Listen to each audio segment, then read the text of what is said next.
Hello everyone, this is Jasmine Lau here again. I have just at 4 o'clock I was doing a 360 video for one of the units I'm going to be launching soon, so you just had a quick sneak peek on it. I was sharing in my earlier session at 4 o'clock about the ability to know what you are selling right down to the smallest details in the zone that you are marketing. So that was tip 2.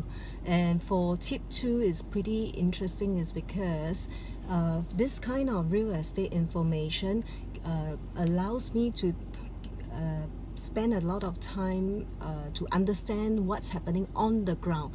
Data alone from the caveat is never enough. In an upmarket situation, real estate valuation actually lags behind the transactions that's happening on the ground. So as someone who has gone through the training of the rubrics about valuation, and I will share with you that the on the ground view is very important to feedback to the buyers to ensure that they know what they want.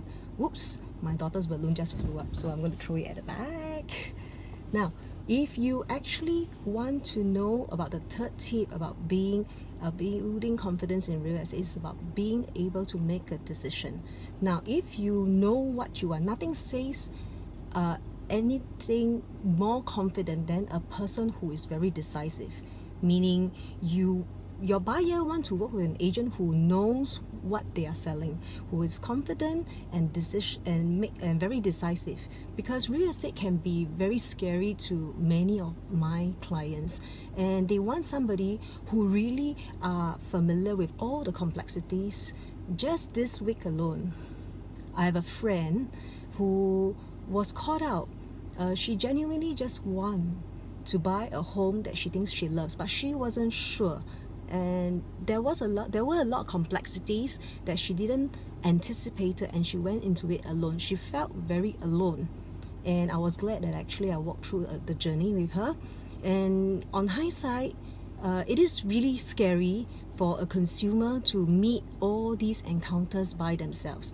Now, the decisiveness brings about confidence to your buyers also. And sometimes people ask, how come I lost my customer? Could it be the presentation done wasn't decisive enough? For example, if the client loves something she saw, but she doesn't want to pay the current market price because prices are moving upwards in many of the districts in Singapore right now, would it be better if the buyer hear this from me, Jasmine Lau, that, well, hey, Mr. Client, I know it's very, very hard now to accept the price, but if you don't move at this time, we really need to go in now. And otherwise, you will not have a chance at the home that you really like. Or, well, Mr. Client, maybe you can put in an offer at 2.95 million, but I'm not really sure it's going to get the seller's attention. I mean, maybe it might, but you want to try a little bit higher? Can you see the difference in the tonality and the confidence level in the voice, in your voice, and the way you articulate the words? And that actually can seal or break that deal.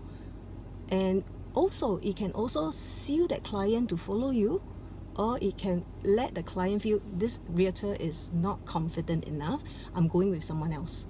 So do go with your gut. If you have trouble making a decision, you can start with small little items. Don't procrastinate. Don't take too long to make a decision. Sometimes it might help to just say, okay, just go with it. Go with your gut feel, move with it. And that actually helps you to build towards that confidence level and a projection that you are always a confident person. I hope my sharing helps you today. I end my work day for Saturday, so I hope to catch up with you guys next week. Have a good day. Thank you.